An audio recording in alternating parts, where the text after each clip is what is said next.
Welcome back to the Baker Street Lantern.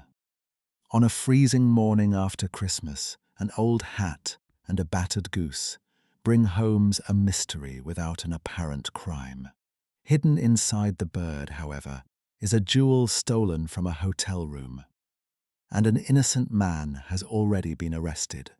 A street scuffle leaves behind two ordinary objects, a worn black hat and a Christmas goose.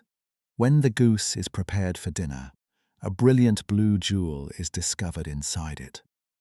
The very jewel recently stolen from a noblewoman's hotel suite. The police have charged a plumber who protested his innocence, but Holmes now holds evidence that has travelled through kitchens, markets, public houses, and private hands. The owner of the hat appears respectable but impoverished. Did he know what the bird contained, or was he merely part of an accidental chain? To find the truth, Holmes must trace one goose among thousands sold across London during the holiday season. Each seller leads to another, until a frightened man begins asking the same desperate questions.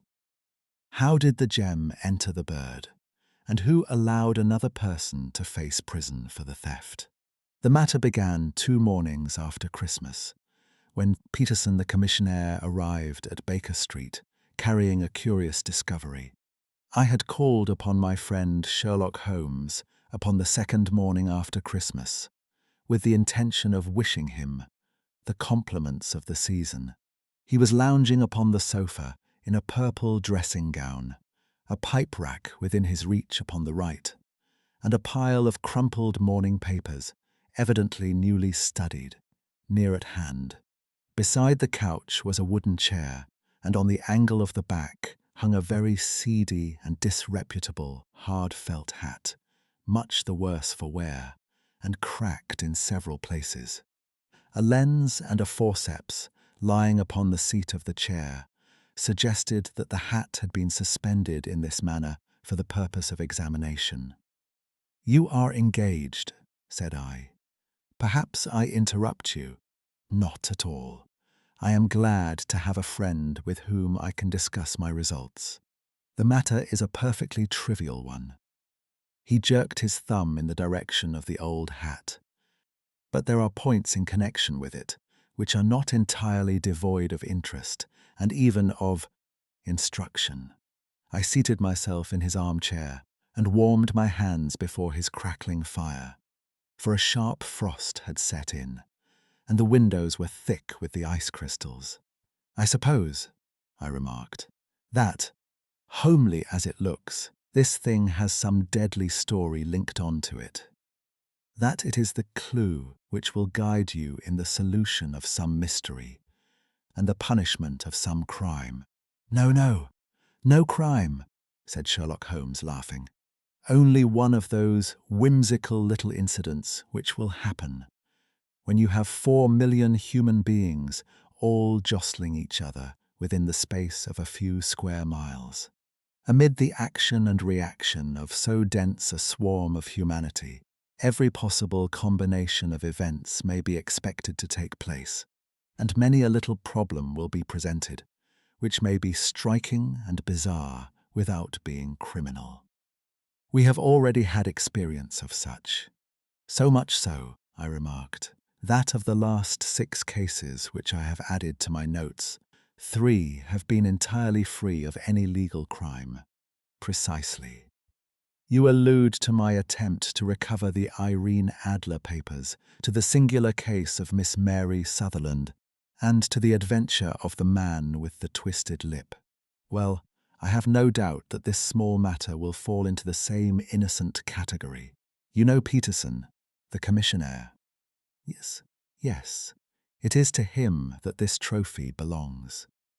"It is his hat." No, he found it. Its owner is unknown. I beg that you will look upon it not as a battered billycock, but as an intellectual problem. And, first, as to how it came here. It arrived upon Christmas morning, in company with a good fat goose, which is, I have no doubt, roasting at this moment in front of Peterson's fire. The facts are these. About 4 o'clock on Christmas morning, Peterson, who, as you know, is a very honest fellow, was returning from some small jollification and was making his way homeward down Tottenham Court Road. In front of him he saw in the gaslight a tallish man walking with a slight stagger and carrying a white goose slung over his shoulder. As he reached the corner of Goodge Street, a row broke out between this stranger and a little knot of roughs. One of the latter knocked off the man's hat, on which he raised his stick to defend himself, and, swinging it over his head, smashed the shop window behind him. Peterson had rushed forward to protect the stranger from his assailants. But the man, shocked at having broken the window, and seeing an official-looking person in uniform rushing towards him, dropped his goose, took to his heels, and vanished amid the labyrinth of small streets which lie at the back of Tottenham Court Road. The roughs had also fled at the appearance of Peterson, so that he was left in possession of the field of battle, and also of the spoils of victory in the shape of this battered hat and a most unimpeachable Christmas goose, which surely he restored to their owner. My dear fellow, there lies the problem. It is true that "For Mrs. Henry Baker" was printed upon a small card which was tied to the bird's left leg, and it is also true that the initials H.B. are legible upon the lining of this hat. But as there are some thousands of Bakers and some hundreds of Henry Bakers in this city of ours, it is not easy to restore lost property to any one of them. What, then, did Peterson do?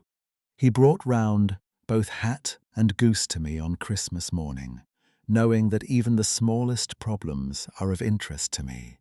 The goose we retained until this morning, when there were signs that, in spite of the slight frost, it would be well that it should be eaten without unnecessary delay.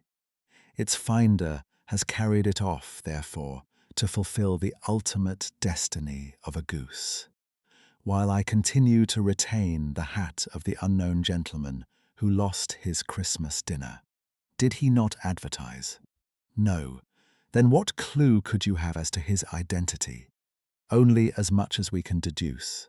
From his hat, precisely. But you are joking. What can you gather from this old battered felt? Here is my lens. You know my methods. What can you gather yourself as to the individuality of the man who has worn this article? I took the tattered object in my hands and turned it over rather ruefully. It was a very ordinary black hat of the usual round shape, hard and much the worse for wear. The lining had been of red silk, but was a good deal discoloured. There was no maker's name, but, as Holmes had remarked, the initials H.B. were scrawled upon one side. It was pierced in the brim for a hat securer, but the elastic was missing. For the rest, it was cracked, exceedingly dusty, and spotted in several places. Although there seemed to have been some attempt to hide the discoloured patches by smearing them with ink.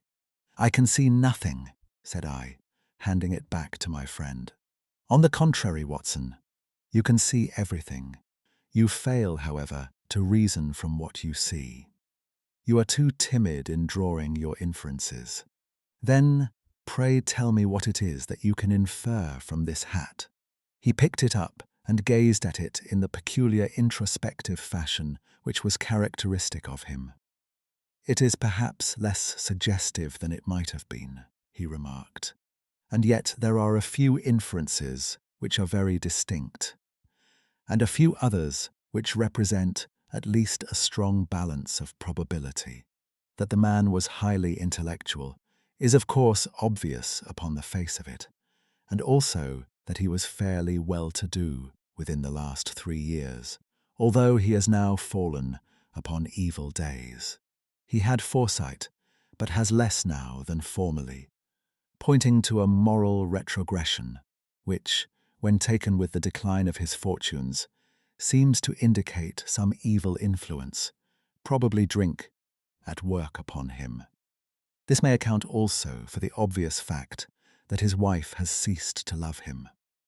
My dear Holmes, he has, however, retained some degree of self-respect, he continued, disregarding my remonstrance. He is a man who leads a sedentary life, goes out little, is out of training entirely, is middle-aged, has grizzled hair, which he has had cut within the last few days, and which he anoints with lime cream. These are the more patent facts which are to be deduced from his hat. Also, by the way, that it is extremely improbable that he has gas laid on in his house. You are certainly joking, Holmes. Not in the least. Is it possible that even now, when I give you these results, you are unable to see how they are attained? I have no doubt that I am very stupid, but I must confess that I am unable to follow you. For example, how did you deduce that this man was intellectual? For answer, Holmes clapped the hat upon his head.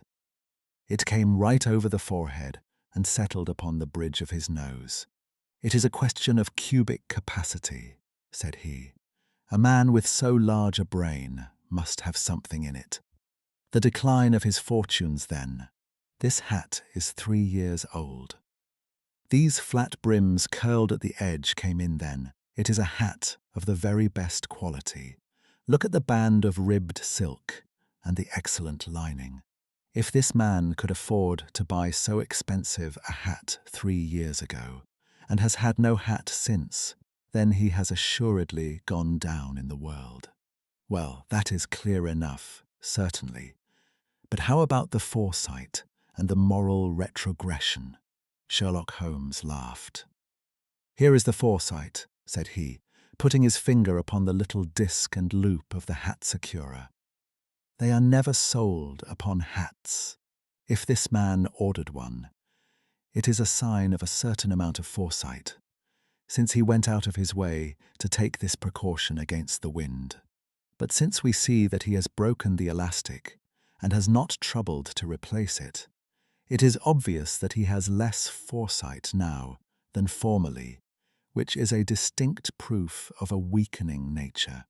On the other hand, he has endeavoured to conceal some of these stains upon the felt by daubing them with ink, which is a sign that he has not entirely lost his self-respect.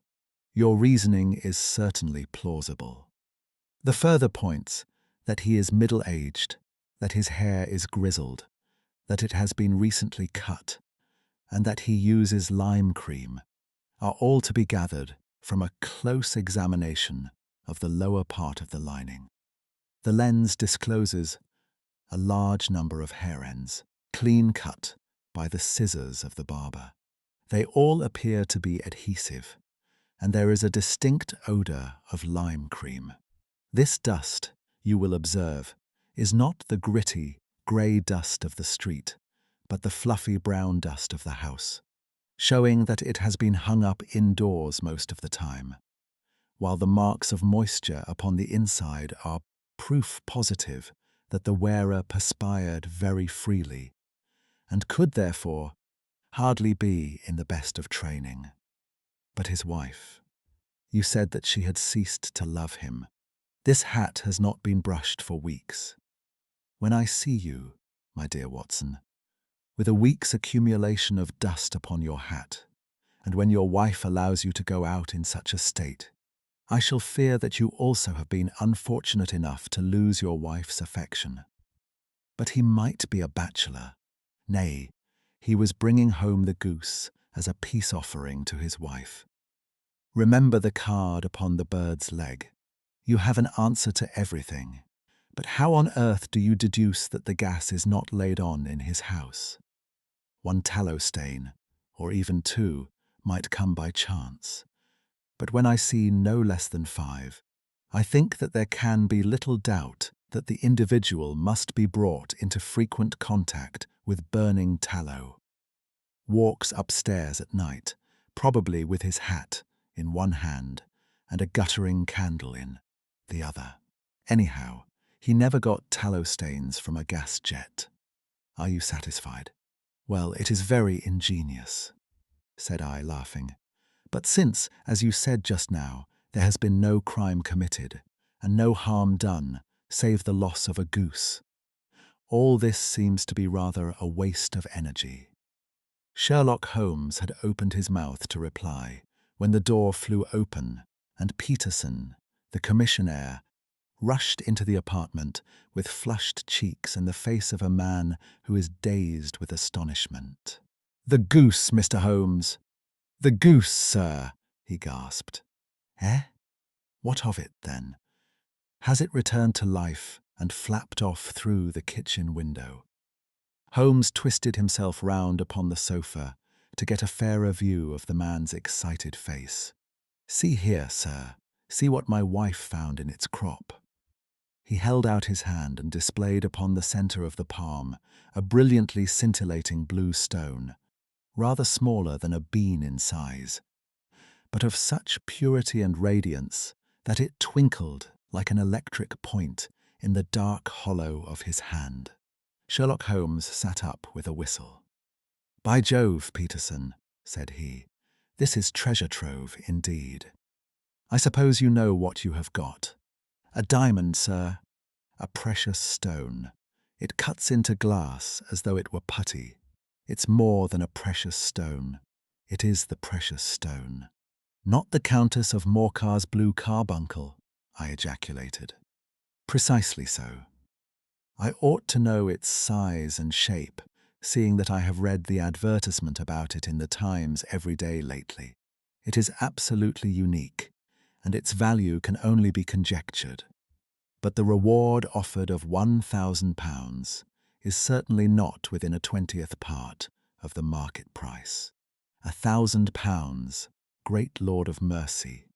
The commissionaire plumped down into a chair and stared from one to the other of us.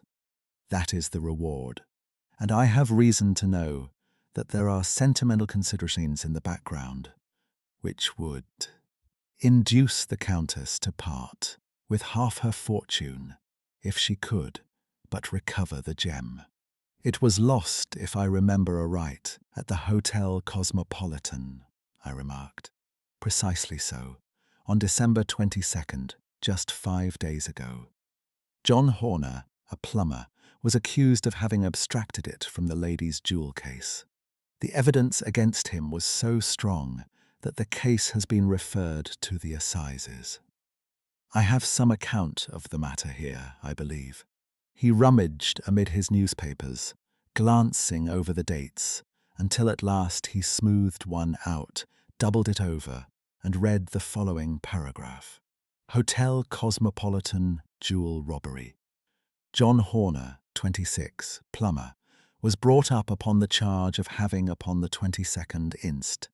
abstracted from the jewel case of the Countess of Morcar the valuable gem known as the Blue Carbuncle.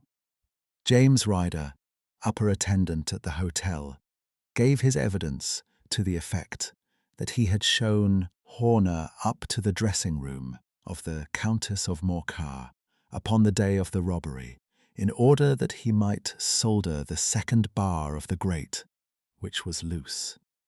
He had remained with Horner some little time, but had finally been called away.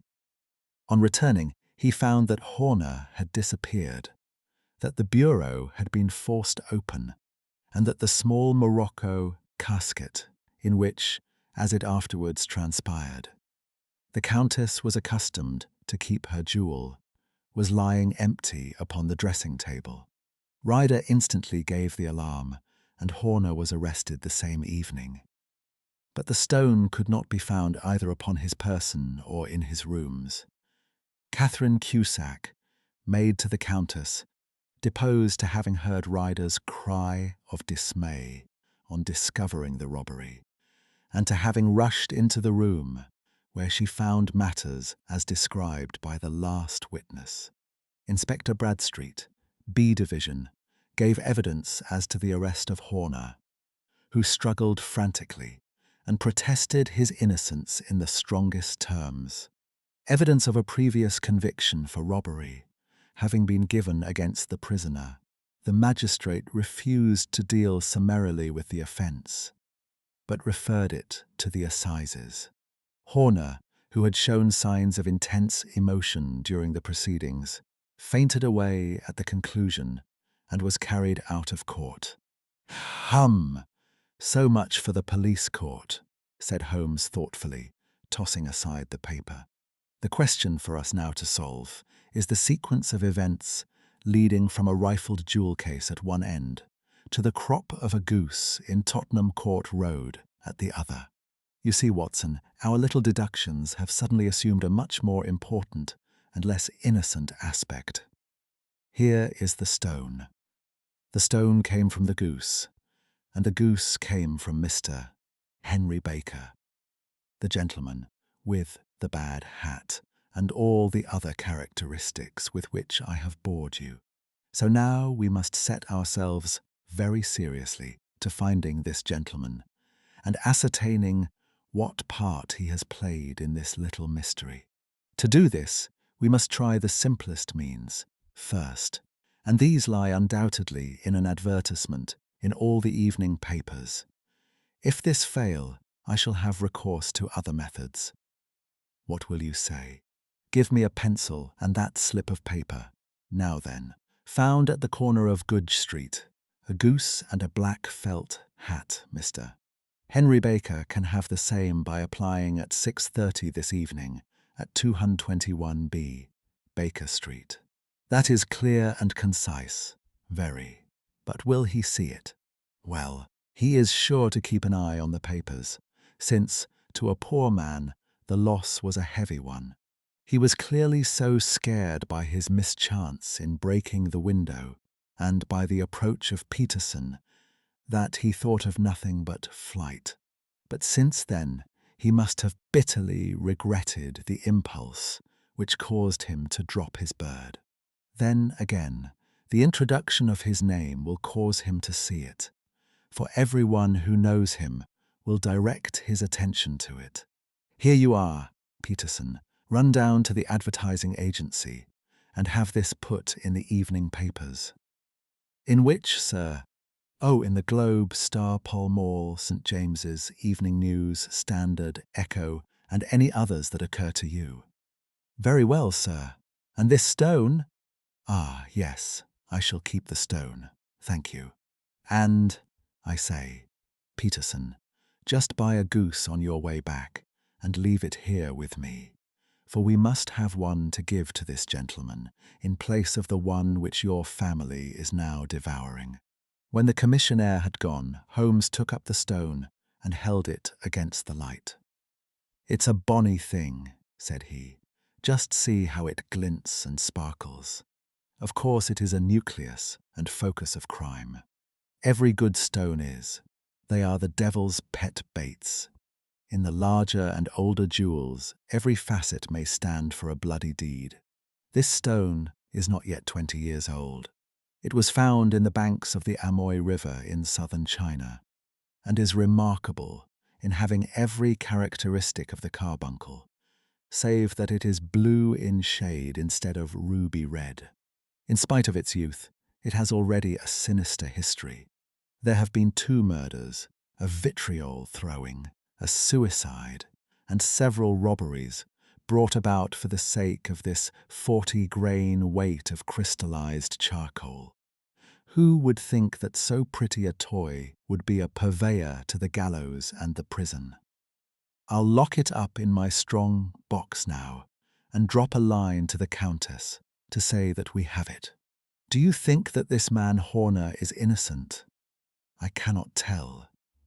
Well then, do you imagine that this other one, Henry Baker, had anything to do with the matter? It is, I think, much more likely that Henry Baker is an absolutely innocent man who had no idea that the bird which he was carrying was of considerably more value than if it were made of solid gold. That, however, I shall determine by a very simple test if we have an answer to our advertisement. And you can do nothing until then. Nothing. In that case, I shall continue my professional round. but I shall come back in the evening at the hour you have mentioned, for I should like to see the solution of so tangled a business. Very glad to see you. I dine at 7. There is a woodcock, I believe. By the way, in view of recent occurrences, perhaps I ought to ask Mrs. Hudson to examine its crop. I had been delayed at a case, and it was a little after 6:30 when I found myself in Baker Street once more.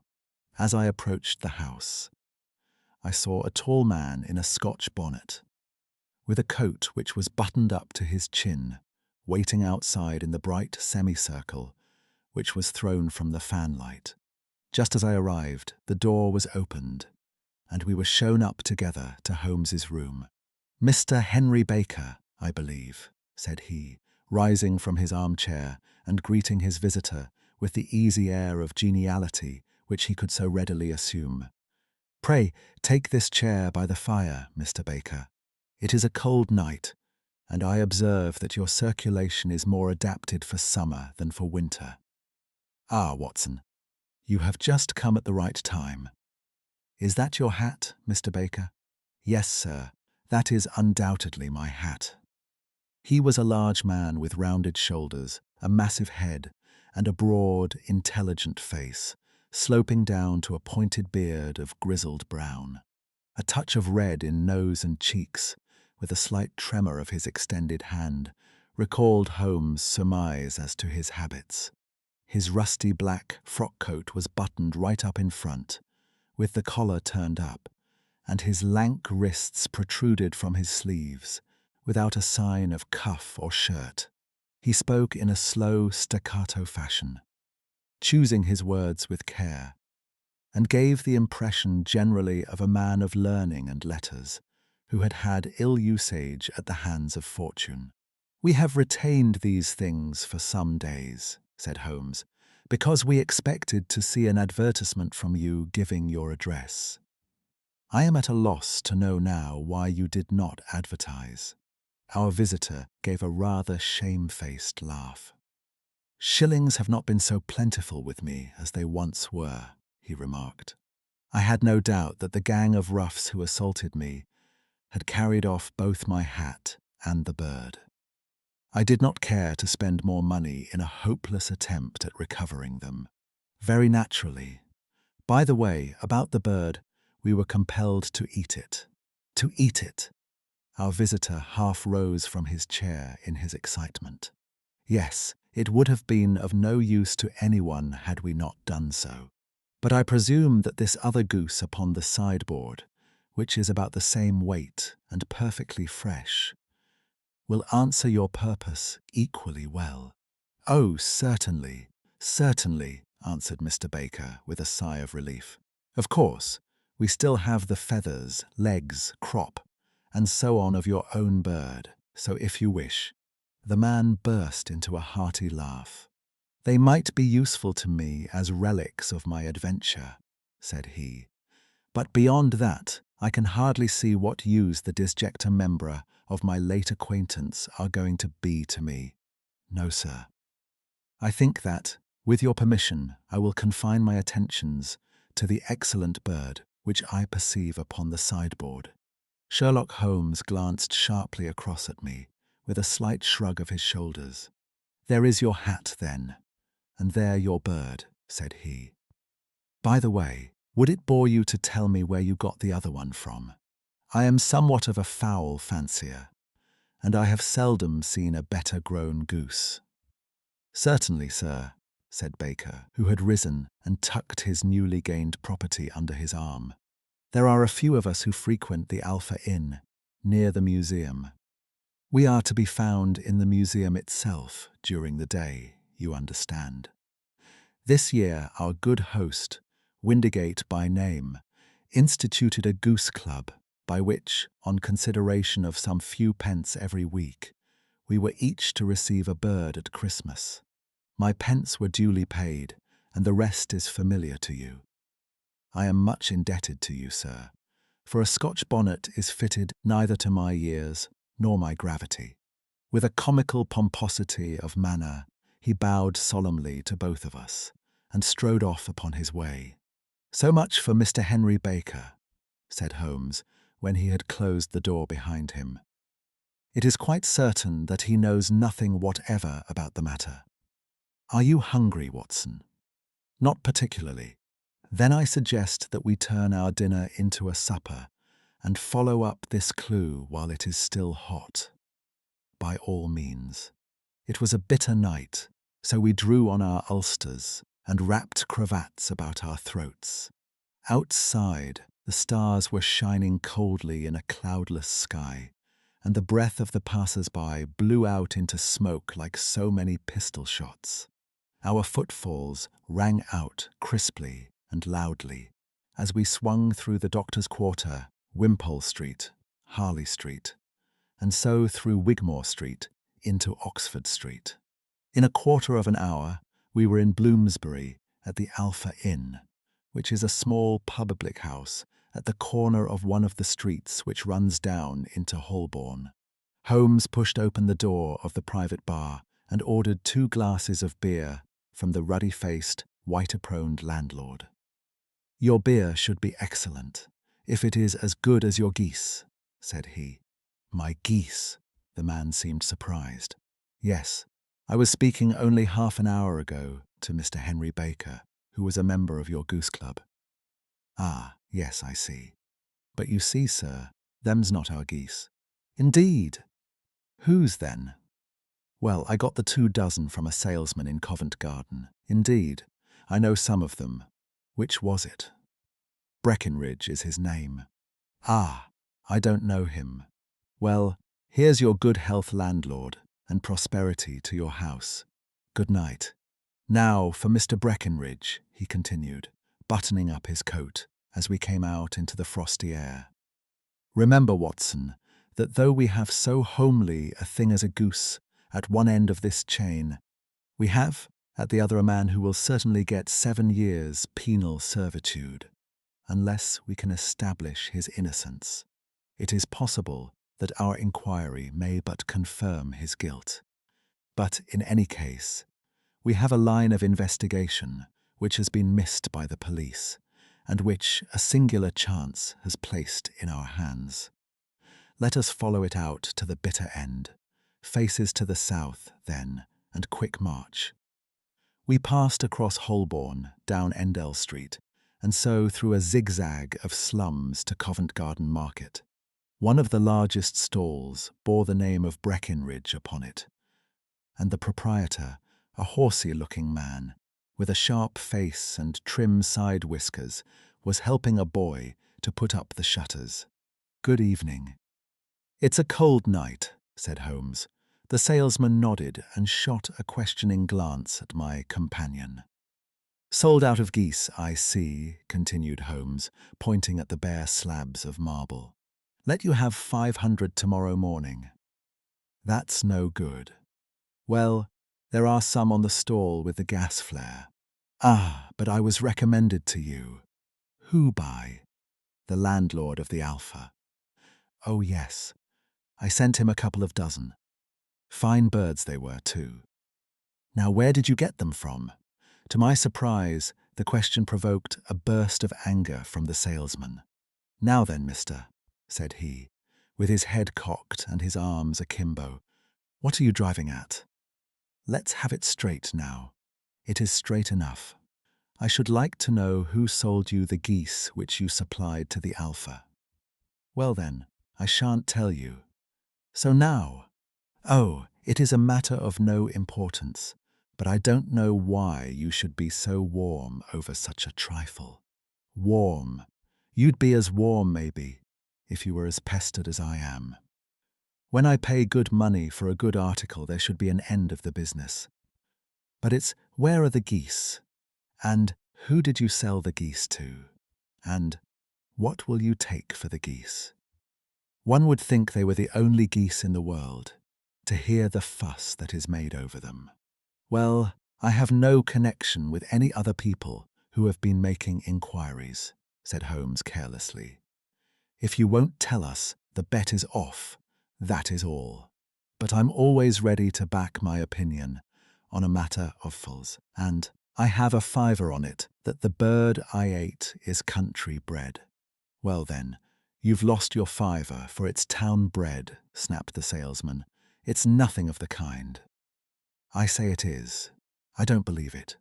Do you think you know more about fowls than I, who have handled them ever since I was a nipper? I tell you, all those birds that went to the Alpha were town bred.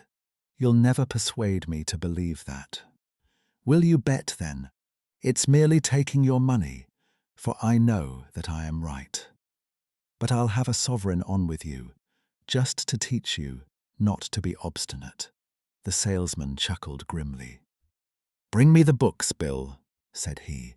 The small boy brought round a small thin volume and a great greasy-backed one, laying them out together beneath the hanging lamp. Now then, Mr. Cocksure, said the salesman. I thought that I was out of geese, but before I finish, you'll find that there is still one left in my shop. You see this little book? Well, that's the list of the folk from whom I buy. Do you see? Well then, here on this page are the country folk, and the numbers after their names are where their accounts are in the big ledger. Now then, you see this other page in red ink? Well, that is a list of my town suppliers. Now, look at that third name. Just read it out to me. Mrs. Oakshott, 117, Brixton Road, 249, read Holmes. Quite so. Now turn that up in the ledger. Holmes turned to the page indicated. Here you are, Mrs. Oakshott, 117, Brixton Road, egg and poultry supplier. Now then, what's the last entry? December 22nd, 24 geese at sevens. 6D, quite so. There you are. And underneath. Sold to Mr. Windigate of the Alpha at 12s. What have you to say now? Sherlock Holmes looked deeply chagrined. He drew a sovereign from his pocket and threw it down upon the slab, turning away with the air of a man whose disgust is too deep for words. A few yards off, he stopped under a lamp-post and laughed in the hearty, noiseless fashion which was peculiar to him. When you see a man with whiskers of that cut and the pink un protruding out of his pocket, you can always draw him by a bet, said he. I dare say that if I had put £100 down in front of him, that man would not have given me such complete information as was drawn from him by the idea that he was doing me on a wager. Well, Watson, we are, I fancy, nearing the end of our quest, and the only point which remains to be determined is whether we should go on to this, Mrs. Oakshott tonight, or whether we should reserve it for tomorrow. It is clear from what that surly fellow said that there are others besides ourselves who are anxious about the matter, and I should. His remarks were suddenly cut short by a loud hubbub which broke out from the stall which we had just left. Turning round, we saw a little rat-faced fellow, standing in the centre of the circle of yellow light which was thrown by the swinging lamp, while Breckenridge, the salesman, framed in the door of his stall, was shaking his fists fiercely at the cringing figure. I've had enough of you and your geese, he shouted. I wish you were all at the devil together. If you come pestering me any more with your silly talk, I'll set the dog at you. You bring Mrs. Oakshott here and I'll answer her. But what have you to do with it? Did I buy the geese off you? No, but one of them was mine all the same, whined the little man. Well then, ask Mrs. Oakshott for it. She told me to ask you. Well, you can ask the King of Prussia for all I care. I've had enough of it. Get out of this. He rushed fiercely forward, and the inquirer flitted away into the darkness. Ha!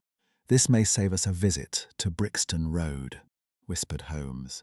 Come with me, and we will see what is to be made of this fellow. Striding through the scattered knots of people who lounged round the flaring stalls, my companion speedily overtook the little man and touched him upon the shoulder. He sprang round, and I could see in the gaslight that every vestige of colour had been driven from his face. "Who are you, then? What do you want?" he asked in a quavering voice. "You will excuse me," said Holmes blandly, "but I could not help overhearing the questions which you put to the salesman just now. I think that I could be of assistance to you." "You? Who are you? How could you know anything of the matter?" "My name is Sherlock Holmes. It is my business to know what other people don't know. But you can know nothing of this." "Excuse me, I know everything of it. You are endeavouring to trace some geese which were sold by Mrs. Oakshott of Brixton Road to a salesman named Breckenridge, by him in turn to Mr. Windergate of the Alpha, and by him to his club, of which Mr. Henry Baker is a member." "Oh, sir, you are the very man whom I have longed to meet," cried the little fellow, with outstretched hands and quivering fingers. "I can hardly explain to you how interested I am in this matter." Sherlock Holmes hailed a four-wheeler which was passing. "In that case, we had better discuss it in a cosy room rather than in this windswept marketplace," said he. "But pray tell me, before we go farther, who it is that I have the pleasure of assisting." The man hesitated for an instant. "My name is John Robinson," he answered with a sidelong glance. "No, no, the real name," said Holmes sweetly. "It is always awkward doing business with an alias." A flush sprang to the white cheeks of the stranger. "Well then," said he, "my real name is James Ryder." "Precisely so. Head attendant at the Hotel Cosmopolitan. Pray step into the cab, and I shall soon be able to tell you everything which you would wish to know." The little man stood glancing from one to the other of us, with half-frightened, half-hopeful eyes, as one who is not sure whether he is on the verge of a windfall or of a catastrophe. Then he stepped into the cab, and in half an hour we were back in the sitting-room at Baker Street. Nothing had been said during our drive, but the high, thin breathing of our new companion and the claspings and unclaspings of his hands spoke of the nervous tension within him. "Here we are," said Holmes cheerily as we filed into the room. "The fire looks very seasonable in this weather. You look cold, Mr. Ryder. Pray take the basket chair. I will just put on my slippers before we settle this little matter of yours. Now then, you want to know what became of those geese?" "Yes, sir, or rather, I fancy, of that goose." "It was one bird, I imagine, in which you were interested. White, with a black bar across the tail." Ryder quivered with emotion. "Oh, sir," he cried, "can you tell me where it went to?" "It came here." "Here?" "Yes. And a most remarkable bird it proved. I don't wonder that you should take an interest in it. It laid an egg after it was dead. The bonniest, brightest little blue egg that ever was seen. I have it here in my museum." Our visitor staggered to his feet and clutched the mantelpiece with his right hand. Holmes unlocked his strongbox and held up the Blue Carbuncle, which shone out like a star, with a cold, brilliant, many-pointed radiance. Ryder stood glaring with a drawn face, uncertain whether to claim or to disown it. "The game's up, Ryder," said Holmes quietly. "Hold up, man, or you'll be into the fire. Give him an arm back into his chair, Watson. He's not got blood enough to go in for felony with impunity. Give him a dash of brandy. So, now he looks a little more human. What a shrimp it is, to be sure." For a moment he had staggered and nearly fallen, but the brandy brought a tinge of colour into his cheeks, and he sat staring with frightened eyes at his accuser. "I have almost every link in my hands, and all the proofs which I could possibly need, so there is little which you need tell me. Still, that little may as well be cleared up to make the case complete. You had heard, Ryder, of this blue stone of the Countess of Morcar's. "It was Catherine Cusack who told me of it," said he in a crackling voice. "I see, her ladyship's waiting maid. Well, the temptation of sudden wealth so easily acquired was too much for you, as it has been for better men before you. But you were not very scrupulous in the means you used. It seems to me, Ryder, that there is the making of a very pretty villain in you. You knew that this man Horner, the plumber, had been concerned in some such matter before, and that suspicion would rest the more readily upon him. What did you do then? You made some small job in my lady's room, you and your confederate Cusack, and you managed that he should be the man sent for. Then, when he had left, you rifled the jewel case, raised the alarm, and had this unfortunate man arrested. You then—" Ryder threw himself down suddenly upon the rug and clutched at my companion's knees. "For God's sake, have mercy!" he shrieked. "Think of my father, of my mother. It would break their hearts. I never went wrong before.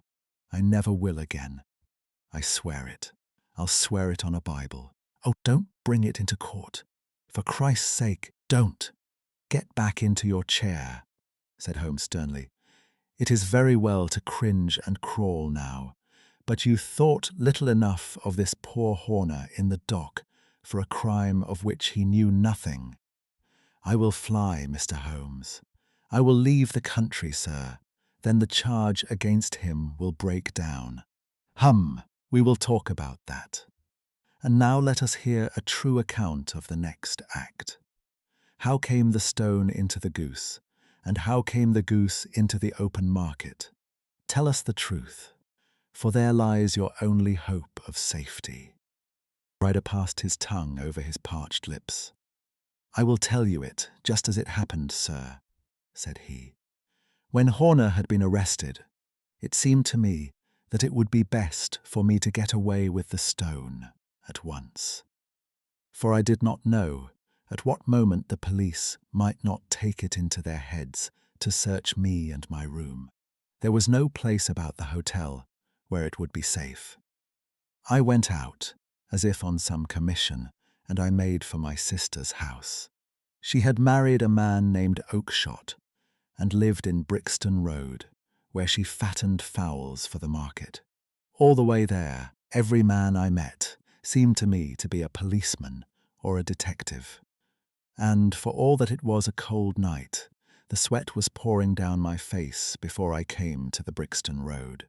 My sister asked me what was the matter and why I was so pale, but I told her that I had been upset by the jewel robbery at the hotel. Then I went into the backyard and smoked a pipe and wondered what it would be best to do. I had a friend once called Maudsley, who went to the bad and has just been serving his time in Pentonville. One day he had met me and fell into talk about the ways of thieves and how they could get rid of what they stole. I knew that he would be true to me, for I knew one or two things about him. So I made up my mind to go right on to Kilburn, where he lived, and take him into my confidence. He would show me how to turn the stone into money, but how to get to him in safety. I thought of the agonies I had gone through in coming from the hotel. I might at any moment be seized and searched, and there would be the stone in my waistcoat pocket. I was leaning against the wall at the time, and looking at the geese which were waddling about round my feet, and suddenly an idea came into my head which showed me how I could beat the best detective that ever lived. My sister had told me some weeks before that I might have the pick of her geese for a Christmas present, and I knew that she was always as good as her word. I would take my goose now, and in it I would carry my stone to Kilburn. There was a little shed in the yard, and behind this I drove one of the birds, a fine big one, white, with a barred tail. I caught it, and prying its bill open, I thrust the stone down its throat as far as my finger could reach. The bird gave a gulp and I felt the stone pass along its gullet and down into its crop. But the creature flapped and struggled, and out came my sister to know what was the matter. As I turned to speak to her, the brute broke loose and fluttered off among the others. "Whatever were you doing with that bird, Jem?" says she. "Well," said I, "you said you'd give me one for Christmas, and I was feeling which was the fattest." "Oh," says she, "we've set yours aside for you. Jem's bird, we call it. It's the big white one over yonder. There's 26 of them, which makes one for you, and one for us, and 2 dozen for the market." "Thank you, Maggie," says I, "but if it is all the same to you, I'd rather have that one I was handling just now." "The other is a good 3 pound heavier," said she, "and we fattened it expressly for you." "Never mind. I'll have the other, and I'll take it now," said I. "Oh, just as you like," said she, a little huffed. "Which is it you want, then?" "That white one with the barred tail, right in the middle of the flock." "Oh, very well. Kill it and take it with you." Well, I did what she said, Mr. Holmes, and I carried the bird all the way to Kilburn. I told my pal what I had done, for he was a man that it was easy to tell a thing like that to. He laughed until he choked, and we got a knife and opened the goose. My heart turned to water, for there was no sign of the stone, and I knew that some terrible mistake had occurred. I left the bird, rushed back to my sister's, and hurried into the backyard. There was not a bird to be seen there. "Where are they all, Maggie?" I cried. "Gone to the dealers, Jem." "Which dealers?" "Breckenridge, of Covent Garden." "But was there another with a barred tail?" I asked. "The same as the one I chose." "Yes, Jem. There were 2 barred-tailed ones, and I could never tell them apart." "Well then, of course I saw it all, and I ran off as hard as my feet would carry me to this man Breckenridge. But he had sold the lot at once, and not one word would he tell me as to where they had gone. You heard him yourselves tonight. Well, he has always answered me like that. My sister thinks that I am going mad. Sometimes I think that I am myself, and now I am myself a branded thief, without ever having touched the wealth for which I sold my character. God help me! God help me!" He burst into convulsive sobbing, with his face buried in his hands. There was a long silence, broken only by his heavy breathing and by the measured tapping of Sherlock Holmes's fingertips upon the edge of the table. Then my friend rose and threw open the door. "Get out," said he. "What, sir? Oh, heaven bless you! No more words. Get out!" And no more words were needed. There was a rush, a clatter upon the stairs, the bang of a door, and the crisp rattle of running footfalls from the street. "After all, Watson," said Holmes, reaching up his hand for his clay pipe, "I am not retained by the police to supply their deficiencies. If Horner were in danger, it would be another thing. But this fellow will not appear against him, and the case must collapse. I suppose that I am commuting a felony, but it is just possible that I am saving a soul. This fellow will not go wrong again. He is too terribly frightened. Send him to jail now, and you make him a jail bird for life. Besides, it is the season of forgiveness. Chance has put in our way a most singular and whimsical problem, and its solution is its own reward. If you will have the goodness to touch the bell, Doctor, we will begin another investigation, in which also a bird will be the chief feature. Conclusion and lessons for today. The Blue Carbuncle shows how a trivial object may carry the full history of a crime. Holmes reconstructed the jewel's path by treating a hat, a goose, and a series of ordinary transactions as connected evidence. The case also contrasts legal guilt with moral judgment. An innocent man had suffered because the true thief was willing to let suspicion settle elsewhere. Yet Holmes considered fear, repentance, and the possibility that mercy might prevent future wrongdoing more effectively than punishment. Observation solved the mystery, while conscience determined what happened after the truth was known. Thank you for sharing this winter investigation with the Baker Street Lantern.